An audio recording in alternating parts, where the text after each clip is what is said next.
Hey guys, thanks for tuning in.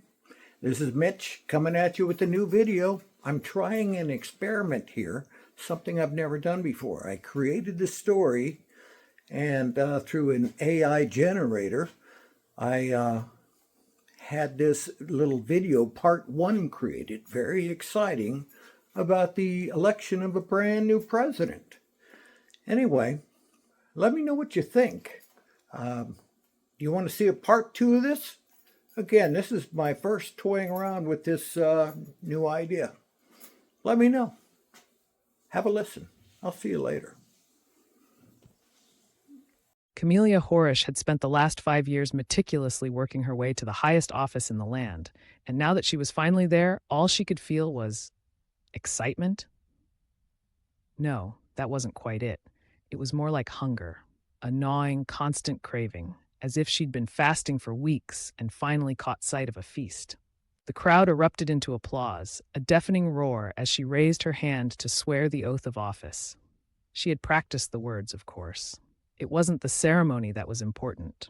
It was the act, the beginning of her mission. With one simple word, I, Camelia Horish, do solemnly swear, the world would be hers. Her vessel was in orbit above Earth, awaiting her signal to descend. This was the first step. She allowed a thin, reptilian smile to flicker across her face, careful to keep the expression within the limits of human understanding. Her true form was something else entirely. Her camouflage, a complex, biotechnological skin, rippled slightly beneath her fitted suit. No one would ever suspect the truth. She was a shape-shifting lizard from another planet, the same species that had conquered and consumed other worlds, one slowly growing empire at a time. Her mother ship, hovering high above Earth's atmosphere, would soon descend to its designated spot, a barren stretch of land in the mountains of Patagonia. That was where she would begin her plan, where her true reign would start. The human population? Well, they could be useful for a while, but in the end, they were nothing more than a herd. Her thoughts were interrupted by the shuffling of feet on the platform. She straightened, turning her attention back to the crowd. Cameras clicked. 1,000 different people shouted her name. Camelia! They chanted, as if they had no idea how much she despised the sound of it. They were nothing to her, nothing at all. Meanwhile, in a small house on the outskirts of Washington, 12-year-old Toby Williams fiddled with his handheld video game. He wasn't particularly interested in politics.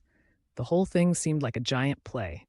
His 8-year-old sister, Maisie, on the other hand, was sitting cross-legged in front of the television, eyes wide, chewing on her bottom lip. Toby, she said quietly, I think she's one of them. Toby didn't look up from his game. One of who? The aliens.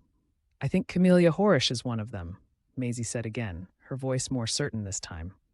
I saw her on the news before, when she was running for president. Toby rolled his eyes, pressing the game's buttons with more intensity. You're watching too much of that weird conspiracy channel again, Maisie. You know it's just, what's that guy's name? The one with the hair? Maisie shifted closer to Toby, whispering, her pupils looked slitted, Toby, like a lizard. I don't know, but there's something wrong with her. Toby smirked. You know what I think? I think you need a new hobby. You're losing your mind. But Maisie wasn't done. She turned her head back toward the screen. As Camelia Horish lifted her hand to take the oath of office, the cameras flashing. Her face appeared almost too perfect. It was flawless, but cold. It didn't seem human. See? Maisie said, her voice sharp. She's not blinking. She's just staring at the camera with her cold, creepy eyes. Do you see it now? She's not even acting like a regular person. Toby sighed. You're being paranoid. She's probably just trying to look serious for the cameras. Can we please finish the level?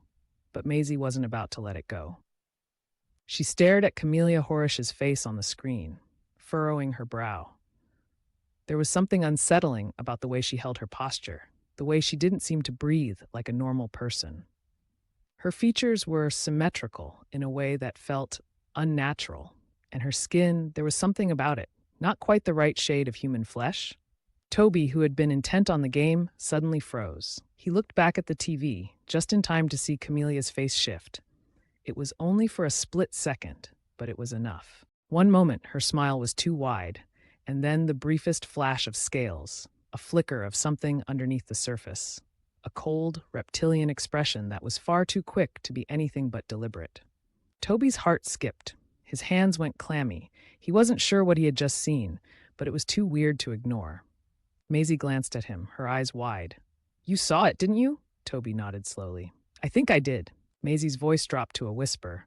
"What if she's an alien? What if she really is a lizard person?" Toby shook his head. "No way. That's insane, right?" But something about the way Camelia Horish's smile lingered unnerved him. He couldn't shake the feeling that his sister might be onto something. As the evening progressed, the streets of Washington, D.C. were alive with celebration. Parties were held in bars, in living rooms, in offices, everyone eager to congratulate themselves on the peaceful transfer of power. Toby's parents, of course, had been glued to the television for hours. They didn't take much interest in the political details, but they were proud to be a part of history. "Just wait until the kids are older," his mom had said, "and they can say they were there for the first woman president." Toby and Maisie, however, had other plans. While their parents celebrated the status quo, the two of them sat in the living room, talking in hushed voices. "I can't believe you saw it too," Maisie said, her voice shaky. "That wasn't normal, right?" Toby scratched his head. He didn't know what to think. There had to be an explanation. Maybe it was just a glitch in the camera, or a trick of the light. Maisie looked unconvinced. "It's not like that. She's hiding something. I can tell." Toby's mind raced, trying to come up with a reasonable explanation. Camelia Horish was a public figure now, and nothing seemed out of place on the surface. No one was going to believe them. A 12-year-old and an 8-year-old claiming their newly elected president was an alien? Ridiculous. But Maisie was right. Something wasn't right about her. The problem was, what could they do with that feeling? How could they prove it? Suddenly, Toby had an idea. "I don't know how, but we'll figure it out. We'll keep an eye on her, see what happens next." Maisie looked at him, her face full of both concern and determination. "I want to find out what's really going on. What if she's just waiting for the right moment to take over the world?" Toby interrupted. He grinned, though he felt far from amused. The weight of the mystery pressed down on him. It felt like the beginning of something much larger. Maisie nodded. "Exactly. She's probably already here, trying to blend in, and we need to stop her." Toby's stomach churned at the thought. He had never expected his life to take such a turn. But if Camelia Horish was an alien, they had a lot more to worry about than just her bizarre mannerisms. They had to figure out how to stop the greatest threat their world had ever faced. The night stretched on, and outside, the celebrations continued. But inside, in their living room, two kids were staring at a screen, preparing for the most dangerous adventure of their lives. Well, what'd you think? Should I continue this story with part 2? Sounds pretty exciting to me. What'd you think of the AI generation? Anyway, never done this before and kind of had fun doing it. Let me know. Keep in touch. Give me a thumbs up. Thumbs up. Yeah, please. Thumbs up.